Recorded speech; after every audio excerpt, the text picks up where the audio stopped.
Bismillahirrahmanirrahim. Uhayyikum jami'an bitahiyyatul Islam. Assalamualaikum warahmatullahi wabarakatuh. Alhamdulillahilladzi la yansa man dzakara. Alhamdulillahilladzi la yudayyi'u man syakara. Alhamdulillahilladzi yajzi bihil ihsani ihsana wa bisabri najata wa ghufrana. Ashhadu an la ilaha illallah wa ashhadu anna Muhammadan abduhu wa rasuluh. Allahumma salli ala sayyidina Muhammad wa ala alihi wa sahbihi wa man tabi'ahum ila yaumiddin, amma ba'du. Alhamdulillah, kita lanjutkan kembali kajian kita yang pada pagi hari ini masih di bab hutang piutang. Ya. Tidak ada larangan syariat bagi seseorang yang ingin berhutang. Ya. Tidak ada larangan dalam syariat. Ya. Artinya apa? Ya, orang kalau membutuhkan dia dibolehkan untuk berhutang. Ya.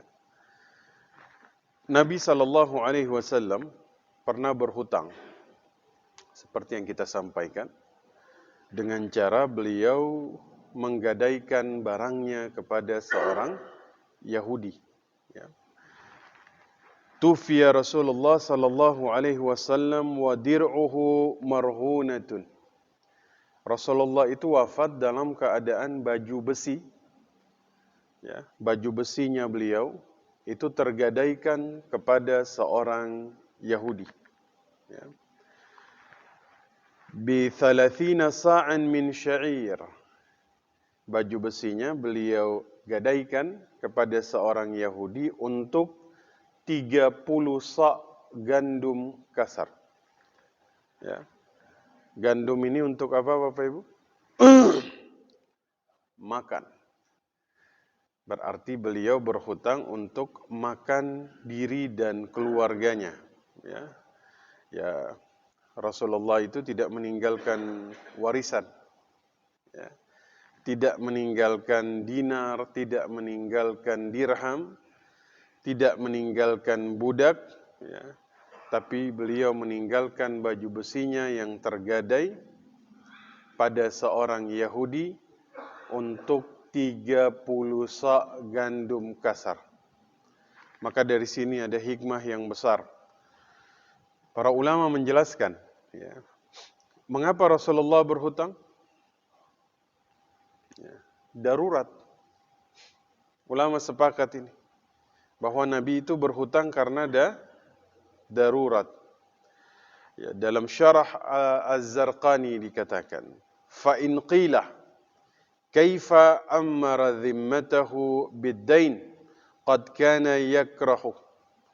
Jika ada yang bertanya, kenapa Nabi SAW di akhir hidupnya, di penghujung usianya, masih kemudian ada hutang, padahal beliau sangat tidak menyukainya. Maka kemudian ajiba bi annahu innama tadayanu lidarurah. Ya, jawabannya, Nabi berhutang karena darurat. Ya, bila khilaf. Enggak ada khilaf satupun. Ya. Artinya perbuatan Nabi SAW ini justru nanti menjadi acuan hukum. Ya. Praktik dari apa yang Allah sampaikan dalam surat Al-Baqarah, boleh bergadai untuk kemudian berhutang. Ya. Dan ini hikmahnya besar sekali. Nabi tidak menampakkan kesusahannya kepada orang lain. Ya. Beliau selesaikan kesusahannya dengan cara berhutang. Ya. Siapa sini pernah bergadai? Gadai. Ada? Baik. Apa yang digadaikan? Banyaklah ya. Baik. Jadi Nabi menjadikan hutang ini sebagai pilihan beliau di dalam keadaan darurat. Walaupun seseorang dalam keadaan sulit, ya, Dia bisa melakukan dua perkara. Satu, dia bisa meminta. Dua, dia bisa berhutang. Nabi tidak menjadikan pilihan yang pertama untuk menutupi kesusahannya. Bayangkan jika Nabi mengatakan kepada para sahabatnya bahwa beliau ini susah. Itu semua orang berlomba-lomba menghilangkan kesusahannya. Karena Nabi mengatakan dalam hadis, dalam perkataannya, berjalan untuk memenuhi kebutuhan saudaraku, lebih aku cintai daripada iktikaf 40 hari di masjid ini. Masjid ini itu dirujuk kepada Masjid Nabawi. Maka sudah pasti sahabat-sahabat yang lain akan berlomba-lomba untuk memenuhi hajatnya. Tapi yang luar biasanya, beliau tidak menjadikan itu sebagai pilihannya, tapi beliau kemudian memilih pilihan yang kedua, yaitu berhutang. Dan ini dijadikan sebagai pilihan terakhir bagi Nabi Sallallahu Alaihi Wasallam. Ya. Ini kata ulama zuhudnya Nabi. Ya Allah. Ya. Padahal beliau megang kunci Baitul Mal, ya. Semua harta negara itu ada di situ. Jika beliau ingin ambil saja, beliau ambil ya, untuk kebutuhan makannya, tapi tidak. Beliau justru berhutang dengan cara menggadaikan baju besinya, subhanallah. Ya. Ini zuhud namanya. Ya. Orang yang zuhud. Walaupun dunia terhampar di hadapannya, tapi kemudian mereka lebih berhati-hati untuk kemudian mengambil keputusan. Ya. Dan dari sini menjadi asbab bahwa boleh kita bergadai. Ya. Dalam Al-Quran Allah izinkan dan Nabi mempraktekkan. Dan biasanya barang gadai itu boleh lebih tinggi nilainya dari hutang, betul? Karena yang sering terjadi barang gadai dengan hutang, mana yang nilainya lebih tinggi? Barang gadai. Ya, misalnya Bapak Ibu mau hutang 10 juta. Boleh nggak barang gadainya itu apa biasanya? Emas. Nilainya berapa? 10 gram. Atau di atas 10 gram? Biasanya lebih dari barang, dari hutang. Ya. Nggak mungkin pinjam 20 juta. Apa gadainya? Misalnya gadainya pakai power bank misalnya.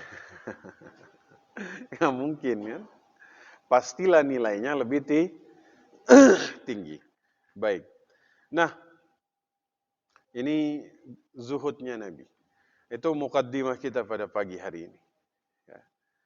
Jadikan hutang sebagai pilihan terakhir. Ya. Gadai ini untuk tausiqat, untuk memperkuat.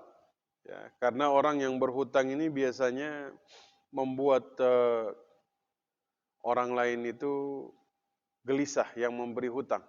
Maka untuk menghilangkan kegelisahannya, kasih gadai. Ya. Dan dari hadis ini, Nabi berhutang dengan cara menggadaikan baju besinya. Ya. Nabi itu punya harta, tapi ketika beliau meninggal, hartanya itu sudah habis. Kenapa habis? Para Nabi memang tidak meninggalkan warisan apapun. Semua hartanya habis dibagi-bagi. Habis disadaqahkan. Nah, ini diikuti oleh ada ulama namanya Imam Al-Laits. Imam Laits ini seorang ulama besar di Mesir, ya, hidup sezaman dengan Imam Malik. Bapak Ibu tahu Imam Malik? Imam Malik ini beliau masuk golongannya itu, kakeknya ini kan sahabat Nabi, ya. Ayahnya ini berarti tabi'in. Ya. Sahabat, orang yang ketemu Nabi, beriman kepada Nabi, meninggal dalam keadaan muslim. Tabi'in, orang yang pernah berguru kepada sahabat. Tabi'ut tabi'in, orang yang berguru kepada tabi'in. Berarti Imam Malik ini kategorinya tabi'ut tabi'in. Hidup sezaman dengan Imam Laits. Imam Laits ini Kalau murid-muridnya pada saat itu mengembangkan ilmunya, maka jadi madhab. Imam Laith. Imam Laith ini penghasilan per bulan, per tahun, itu dikatakan sampai mencapai 12.000 dinar. Tapi beliau itu nggak sampai mengeluarkan zakat. Kenapa? Sebelum haul 1 tahun, habis. Dibagi-bagikan. Disadakahkan. Imam Malik itu termasuk kebagian dari Imam Lais. Ya, beliau tuh suka ngirim ke Imam Malik. Ya. Pernah beliau kirim 1.000 dinar. Ya. Beliau ketemu orang, beliau kasih. Tegakkan agama Allah, ini beliau kasih. Ada yang kemudian dapat 1.000 dinar. Ya. Sama seperti para nabi. Hartanya itu selalu habis dibagikan. Ya. Nah, sekarang baru kita masuk ke isi dari kajian kita pada pagi hari ini. Masih ada 40 menit ya. Nah, dan juga dari hikmah tadi ya, boleh berinteraksi dengan non-muslim dalam hal muamalah. Nabi bergadai dengan Yahudi. Ya. Nah, pagi ini kita bahas tentang adab hutang piutang. Apa yang kemudian harus dipenuhi ketika kita melakukan hubungan hutang piutang antara satu dengan yang lain. Adab pertama, dicatat. Dicatat. Ya, ini adab pertama. Ya. Dalam surat Al-Baqarah 282 Allah katakan, ya ayyuhalladzina amanu idza tadayantum bidainin ila ajalin musamma faktubuh. Ya, apabila kamu bermuamalah dengan waktu yang tidak secara tunai untuk waktu yang ditentukan, hendaklah kamu tulis. Bapak Ibu suka menulis kalau melakukan hubungan hutang piutang? Kenapa tergantung nilai? Ya tergantung kebutuhan. Tergantung kebutuhan. Kenapa tergantung kebutuhan? Dikatakan ya, ayat ini memang berisi perintah untuk kemudian menuliskan transaksi yang dilakukan tidak tunai. Yang dikatakan oleh para ulama, ini anjuran. Ini apa? Anjuran. Agar apa? Agar nanti tidak muncul masalah dalam hutang piutang. Ya. Agar apa? Agar kemudian tidak terjadi sengketa. Dan ini dikembalikan kepada kebutuhan. Kalau pinjam 10.000 butuh dicatat? Boleh dicatat, boleh tidak. Kalau pinjam 1 juta dicatat? Boleh dicatat, boleh tidak. Kalau pinjam 50 juta dicatat? Kalau bisa dicatat ada saksinya. Secara kebutuhan nilainya sudah cukup tinggi. Ya, sehingga kita butuh catatan. Karena biasanya yang minjem yang lupa atau yang minjemin. Yang sering lupa nih yang minjem apa yang minjemin? Yang minjem. Ya. Kayaknya kita belum pernah ketemu kasus, kita bayar hutang, terus yang mau dibayarin hutangnya dia bilang, loh kapan kamu pinjam? Jarang ya. Yang terjadi ketika dia nagih, yang minjem yang bilang apa? Kapan saya hutang? Yang sering terjadi di situ. Makanya kalau bisa dicatat. Ini anjurannya, bagaimana kemudian kita lihat. Nanti status hukum dari mencatat hutang ini muncul ketika, kata Imam Al-Qurtubi, nanti muncul perbedaan. Apakah dia wajib atau tidak? Ya. Jadi memang di antara ulama yang mengatakan hukumnya wajib, itulah Imam At-Tabari dan Ibnu Jurayj. Itu mereka bilang wajib hukumnya. Tapi jumhur ulama mengatakan itu anjuran. Anjuran. Ya, maka ya, tujuan terbesar mencatat hutang ini sebenarnya mencegah terjadinya sengketa. Agar tidak terjadi sengketa. Ya karena yang saya sebutkan tadi, sering muncul sengketa dalam hutang piutang, apalagi hutang yang tidak dicatat. Ya, maka silahkan Bapak Ibu sesuaikan dengan tingkat kebutuhan. Ya, kalau hutangnya kecil ya tidak dicatat, kalau hutangnya besar dicatat. Atau ada yang ingin mencatat, walaupun kecil dia catat, silahkan. Ustaz, zaman sekarang nih, harta yang kecil kalau tidak dicatat, ini yang paling banyak dilupakan. Yang besar diingat, yang kecil dilupakan. Ya. Makanya harus dicatat. Ya memang kalau zaman dulu itu, ada kadang yang nggak dicatat, nggak saksi, nggak yang lain-lain. Ketika ditanya, ini apa nanti yang menjadi bukti? Allah. Kan ada riwayat dari Nabi, ada 2 orang yang mau berhutang, dia minta saksinya, yang mau berhutang bilang, saksiku adalah Allah. Orang zaman dulu tuh amanah ya, apalagi sudah kemudian menjadikan Allah sebagai saksi. Maka lawan transaksinya tuh langsung tidak bertanya-tanya lagi, dia percaya. Ya zaman sekarang ada yang pinjam menjadikan Allah sebagai saksi. Bapak Ibu percaya? Ya, ini zaman bergeser ya, zaman berubah. Baik. Jadi satu tadi apa? Catat. Adab yang kedua, hadirkan saksi. Ini adab yang kedua. Hadirkan apa? Saksi. Saksi ini punya peranan penting ketika hutang itu dilupakan. Maka saksi punya peranan penting. Dan ini disebutkan oleh Allah Subhanahu wa taala di dalam Al-Qur'an, ya. Wastashhidu syahidain min rijalikum. Maka kemudian persaksikan dengan 2 orang saksi laki-laki di antaramu. Ya. Fa in lam yakuna rajulain farijalun wa imra'atani mimman tardawna minasyuhada. Kalau enggak ada 2 orang laki-laki, maka 1 saksi laki-laki dan 2 perempuan yang kamu ridhoi di antara kalian untuk menjadi saksi. Berarti ini kalau saksi harus 2 orang laki-laki. Kalau nggak ada 2 orang laki-laki, hanya 1, barulah boleh perempuan bersaksi, tapi 2 perempuan baru bisa menyamai 1 kesaksian laki-laki. Jadi nggak bisa saksi laki-laki 1, perempuan 1, nggak bisa. Laki-laki 1, perempuan 2. Jelas ya Bapak Ibu ya? Kalau bisa ada saksi. Ya.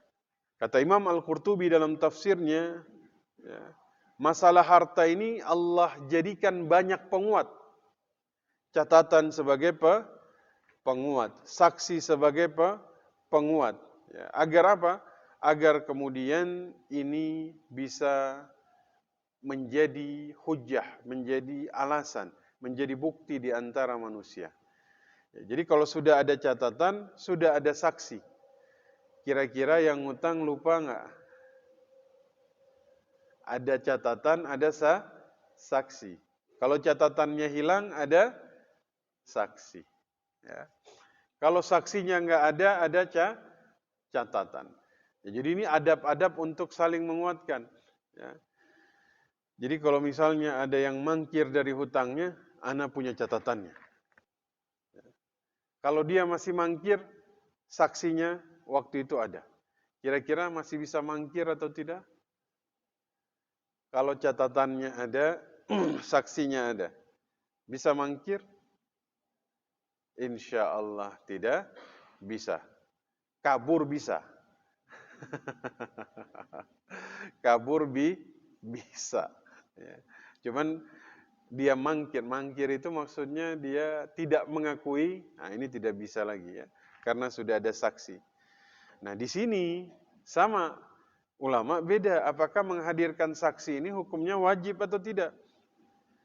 Maka jumhur mengatakan ini sifatnya anjuran. Ini sifatnya apa? anjuran, ya. Agar kemudian orang-orang yang berhutang itu bisa melaksanakan kewajibannya secara sempurna. Satu tadi apa? Catat. Dua, saksi. Tiga, jika ada barang gadai, yang tadi kita bahas di pertama, silahkan. Berikan apa? Gadai. Nah, keberadaan gadai ini ya Allah sebutkan dalam surat Al-Baqarah 283. Al-Quran 282 sampai 283.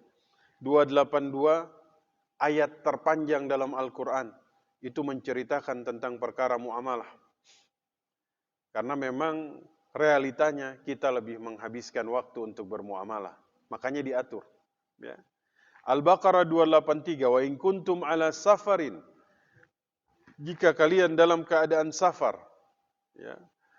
Walam tajidu katiban. Dan tidak menemukan ada seorang pencatat. Farihanun maqbudah. Maka boleh kalian itu menjadikan rahan atau tanggungan atau jaminan untuk kemudian menjamin hutang kalian. Dalam ayat ini disebutkan jika kalian safar, maka boleh kalian menggadaikan harta kalian jika kalian bertransaksi dengan cara tidak tunai. Tapi tidak safar pun boleh. Jadi dari sini, ya, gadai itu bikin tanggungan hutang jadi lebih ringan. Kalau Bapak Ibu menghutangkan seseorang sebanyak 50 juta, kemudian dia kasih barang gadai, Bapak Ibu tenang, lebih tenang mana? Kasih hutang, kemudian ada gadai, dengan kasih hutang tidak ada gadai. Yang lebih tenang yang mana? Ada gadai. Kenapa? Ini dapat kemudian membuat hutang ini jadi lebih ringan. Ya. Ini Masya Allah. Agama yang membahas sampai sedetail-detailnya Islam. Ya. Ada kita temukan agama lain yang bahas sampai sedetail ini? Ya, Masya Allah. Islam yang mengajarkan. Ya. Naam. Ya. Maka boleh seseorang itu berikan gadai. Dan ini jadi adab juga. Ya. Jadi saya ulangi. Tadi satu apa? Dua apa? Tiga apa? Gadai. Ini kalau tiga ini semuanya ada, orang bisa mangkir dari hutang?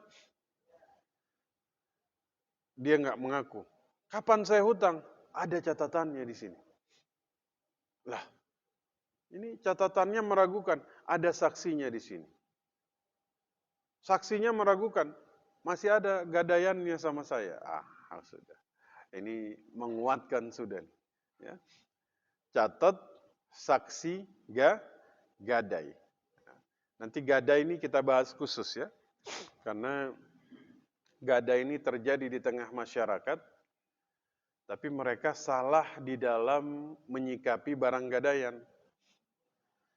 Ada yang menggadaikan motornya. Motornya dipakai untuk kemudian mencari uang. Padahal gadai itu sekedar untuk menguatkan, bukan terjadi perpindahan kepemilikan. Ingat, kontrakannya digadaikan. Uang hasil sewa kontrakan diambil sama yang menerima gadai. Boleh atau tidak? Enggak boleh. Itu hanya sebagai penguat. Bukan berarti perpindahan kepemilikan terjadi.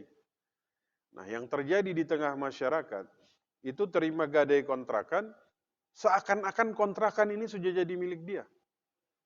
Jadi selama orang itu nggak bisa mengembalikan hutangnya, selama itu juga dia ambil uang hasil sewanya.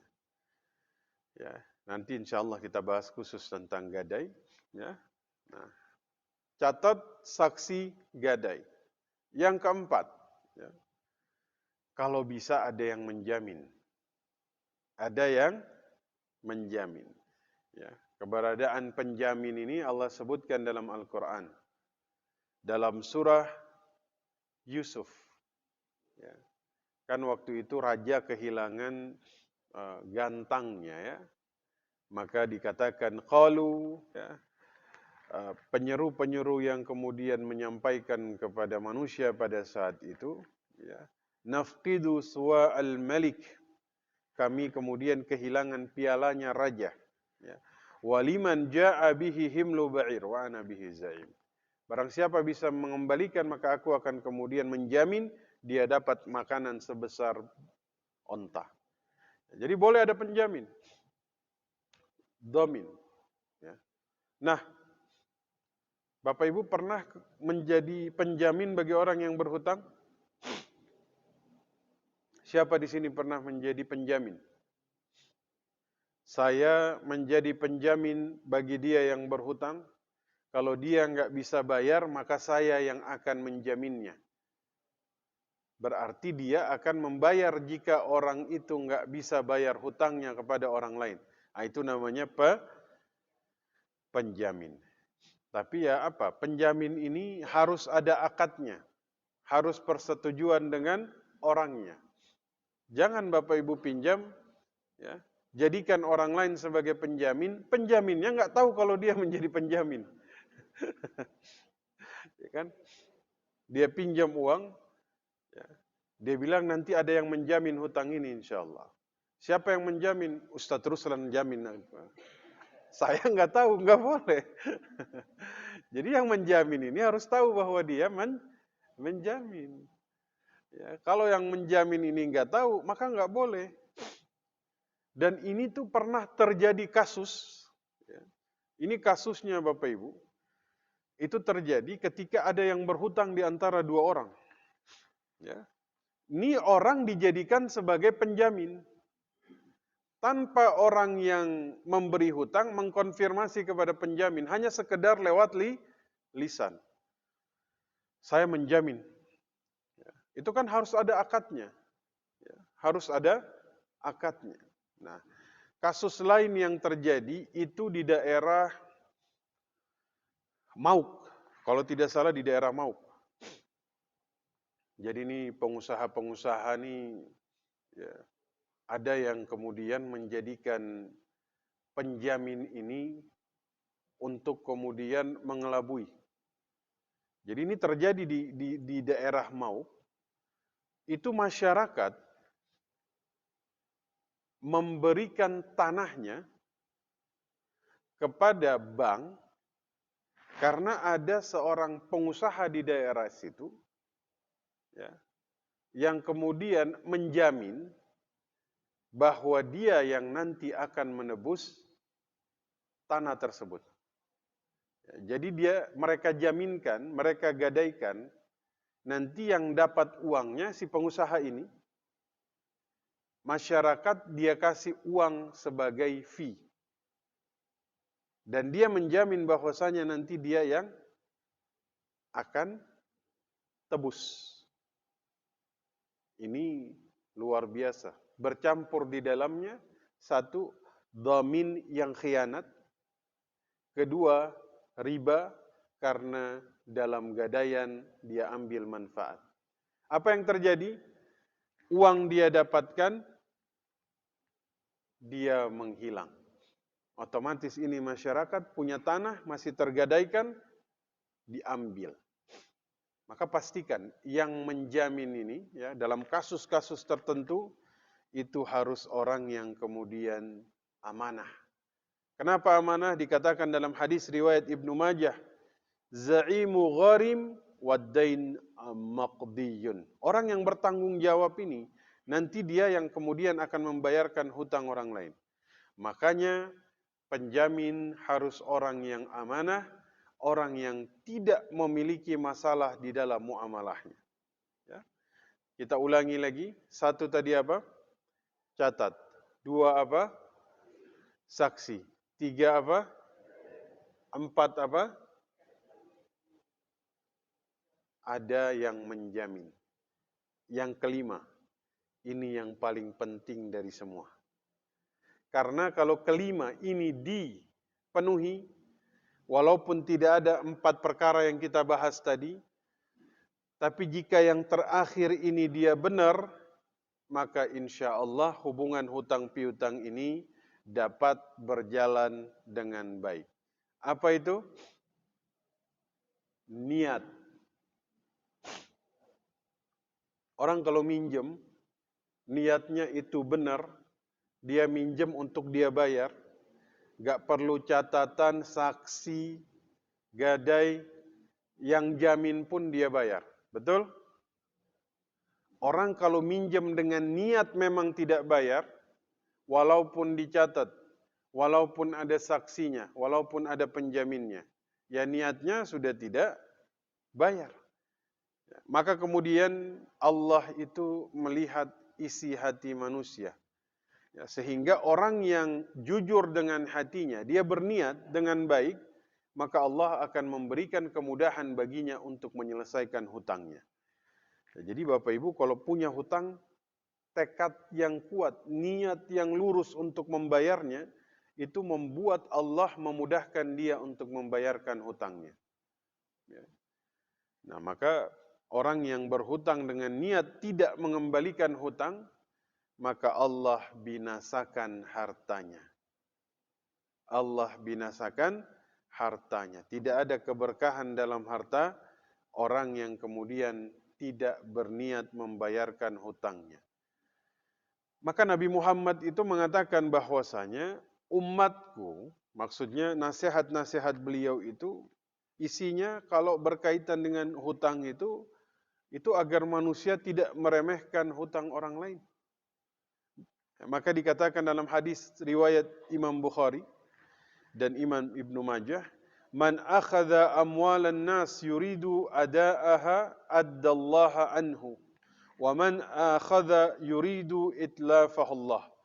Barang siapa pinjam harta orang lain, niatnya dikembalikan, Allah lunasi hutangnya.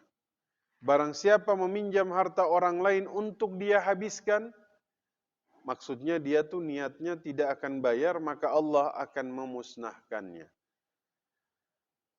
Bapak Ibu sering ketemu orang minjem dengan niat awal nggak bayar? Kita nggak bisa baca isi hati manusia. Iya kan? Susah untuk kita tahu. Tapi ingat, Allah Maha mengetahui isi hati manusia. Kalau dia pinjam, niatnya memang untuk bayar, Allah mudahkan. Tapi kalau dia pinjam, niatnya memang untuk tidak bayar, nah Allah musnahkan hartanya. Dan memang banyak sekali Bapak Ibu, ya, orang yang kemudian bermuamalah dengan lembaga keuangan tuh ada sindikatnya. Yang pinjam dengan niat memang tidak bayar. Dalam riwayat lain dikatakan, ma min muslim, ya, tidaklah seorang muslim kemudian dia berhutang, Allah tahu dia ingin lunasi hutangnya, melainkan Allah lunasi hutangnya di dunia. Maka hari ini kita niatkan, semoga kemudian Allah Subhanahu wa ta'ala memudahkan kita untuk membayarkan hutang-hutang kita.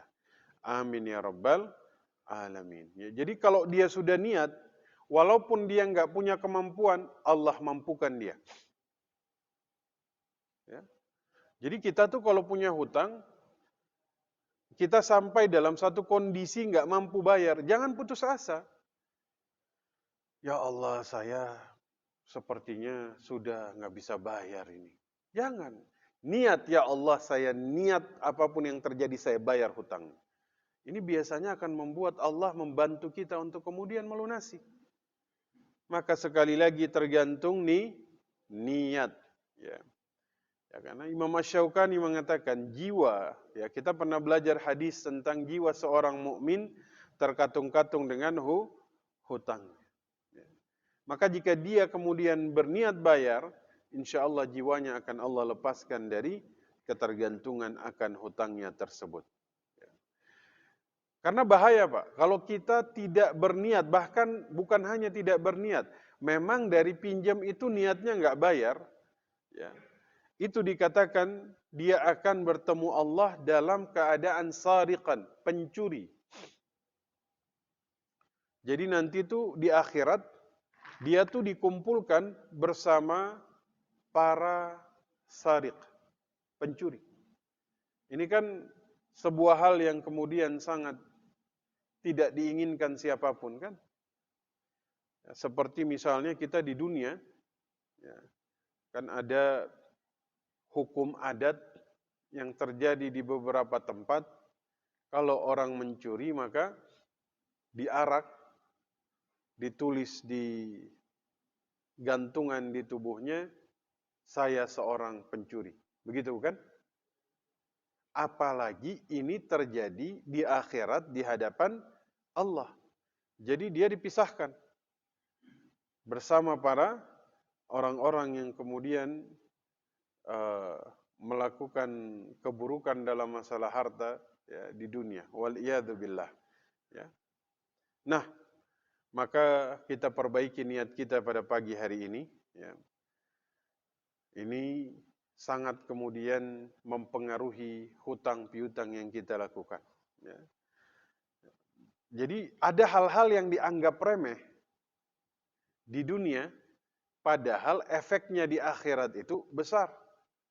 Minjem niatnya nggak bayar, dipanggil sebagai seorang pencuri. Ini tuh sama dengan satu riwayat dalam hadis riwayat Imam Ahmad yang dia berlaku di dalam akad nikah. Ya. Barang siapa yang kemudian dia memberi mahar kepada istrinya, sementara Allah tahu dia tuh sebenarnya nggak pengen ngasih mahar itu. Ya. Jadi dia menikah, kemudian mahar yang dia ingin dia kasih kepada istrinya itu, ya, itu cuman apa? Cuman untuk mengelabui saja. Maka dikatakan bahwasanya hubungan yang dia lakukan dengan istrinya statusnya itu zina. Ya. Jadi ada hal-hal yang dianggap sepele di dunia, tapi ternyata memiliki efek yang besar di akhirat. Ya, mudah-mudahan Allah jauhkan kita. Amin ya rabbal alamin. Ibnu Hajar Al-Haytami dalam kitabnya Az-Zawajir, jadi beliau tuh ada kitab yang menulis tentang akbarul kabair, dosa-dosa besar. Dan termasuk dosa besar yang beliau masukkan ke dalam poin yang ke-25 dalam kitab itu adalah orang yang minjem dengan niat nggak bayar. Itu beliau kategorikan sebagai dosa besar. Ya. Jadi jangan dianggap sepele hutang yang kemudian tidak diniatkan untuk dibayar. Maka ada satu doa Bapak Ibu sekalian. Ya. Ada satu orang budak datang kepada Ali bin Abi Thalib. Ya, jadi dia ngeluh. Tanggungan hutangnya ini sudah kebanyakan. Dan dia takut hutangnya ini tidak terbayarkan. Dia bilang sama Ali bin Abi Thalib, ya, tolonglah aku, sa'idni. Kata Ali bin Abi Thalib, ada satu doa yang diajarkan oleh Rasulullah sallallahu alaihi wasallam. Jika engkau punya hutang sebesar gunung Thabir, maka kemudian Allah akan bantu melunasinya. Maka Ali mengajarkan doa ini kepada budak tersebut sehingga dia terlepas dari semua hutangnya. Saya baca, silakan diikuti. Mudah-mudahan Allah mudahkan Bapak Ibu, kita semua untuk kemudian membayarkan hutang kita. Kata Ali, engkau punya hutang sebesar gunung Thabir, Allah bantu lunas. Lunas, insyaallah. Kita luruskan niat kita niatkan semoga kemudian kita bisa menyelesaikan semua perkara hutang piutang kita dengan orang lain. Ya, kita berdoa dalam situasi terbaik bersama orang-orang terbaik di tempat yang terbaik. Mudah-mudahan Allah kabulkan. Ya. Bismillahirrahmanirrahim. Allahumma kfini bihalalika wa aghnini bifadlika amman siwaka. Amin ya rabbal alamin. Ini doa yang diajarkan Ali bin Abi Thalib kepada seorang budak yang sedang kemudian memiliki hutang yang begitu banyak. Maka semoga Allah Subhanahu wa taala mengabulkan doa kita. Amin ya rabbal alamin. Apalagi kita berada di waktu yang terbaik. Waktu yang dikatakan oleh seorang sahabat Nabi berdoa, ya, Allahumma barik li ummati fi bukuriha. Ya Allah, berkahilah umatku di waktu pagi hari mereka. Maka orang-orang yang kemudian melakukan kebaikan di waktu pagi, dia termasuk orang yang didoakan oleh Nabi sallallahu alaihi wasallam.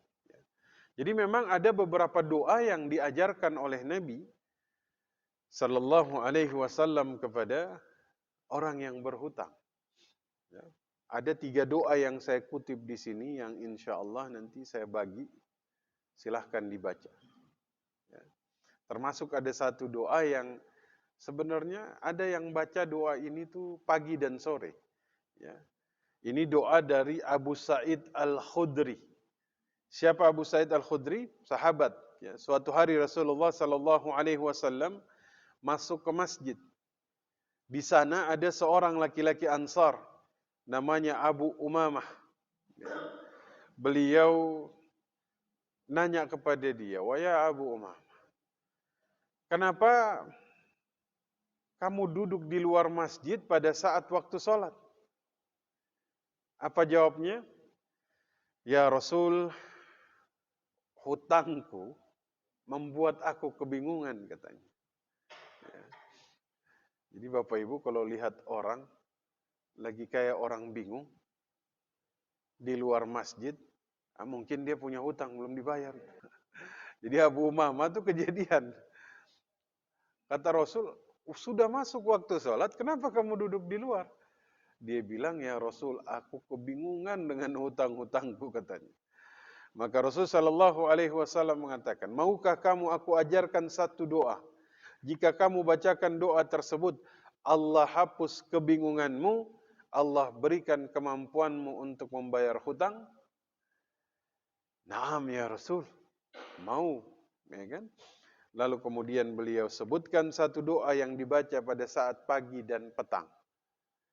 Kita baca sama-sama ya. Memang doa ini agak lebih panjang dari doa yang pertama. Bismillahirrahmanirrahim. Allahumma inni a'udzu bika minal hammi wal hazani wa a'udzu bika minal ajzi wal kasali wa a'udzu bika minal jubni wal bukhli wa a'udzu bika min ghalabatid dain wa qahrir rijal. Amin ya rabbal. Bapak Ibu ada yang sudah sering baca doa ini? Sering ya. Sekarang sudah tahu riwayatnya? Sudah tahu riwayatnya? Sudah. Insya Allah bacanya lebih khusyuk. Makanya pentingnya berilmu sebelum beramal. Kita tuh jadi semakin nikmat di dalam beramal. Ya Allah, Ustaz, ana nggak tahu ternyata ini doa-doa untuk kemudian membuat seseorang terlepas dari hutang. Kan bacanya tuh lebih khusyuk kan? Maka Nabi Shallallahu Alaihi Wasallam mengajarkan ini kepada Abu Umamah. Kapan? Waktu dia lagi kebingungan, hutang-hutangnya sudah sangat banyak, sehingga sudah masuk waktu sholat, dia hanya duduk-duduk di luar. Maka Nabi ajarkan di sini, dan Abu Umamah bilang, setelah aku amalkan doa itu, Allah benar-benar menghilangkan dan memberi kemampuan untuk diriku membayar hutang. Insya Allah. Dibaca pada saat pagi dan petang. Jadi memang ada saat-saat di mana kita itu kalau bisa di saat-saat itu tuh kita berada dalam kebaikan. Ya, yakni umur kita sudah berlalu, ya. Banyak kesempatan yang sudah terbuang, ya. Tapi seseorang bisa membayar semua waktu yang habis pada saat itu dengan dia memanfaatkan beberapa saat, termasuk saat yang dia manfaatkan saat subuh, saat petang, ya, dari asar ke maghrib atau kemudian dari maghrib ke isya. Jika bisa manfaatkan itu, mudah-mudahan Allah ampuni, ya. Dan baca doa ini kata Nabi di waktu pagi dan waktu petang. Kira-kira itu yang kita bahas pada kesempatan pagi hari ini. Di pertemuan selanjutnya kita masuk hutang piutang di dalam keluarga. Ya. Hutang antara istri dan suami, suami dan istri, anak dan orang tua dan anak, kakak beradik, insya Allah kita bahas. Apakah hutang suami kepada istri boleh ditagih atau tidak? Apakah hutang istri kepada suami harus ditagih atau tidak? Anak dan orang tua, nanti kita bahas. Orang tua hutang meninggal, kepada siapa ditagih? Nah, insya Allah kita bahas di pertemuan berikutnya. Insya Allah. Mudah-mudahan kita dipanjangkan usianya. Ya, amin.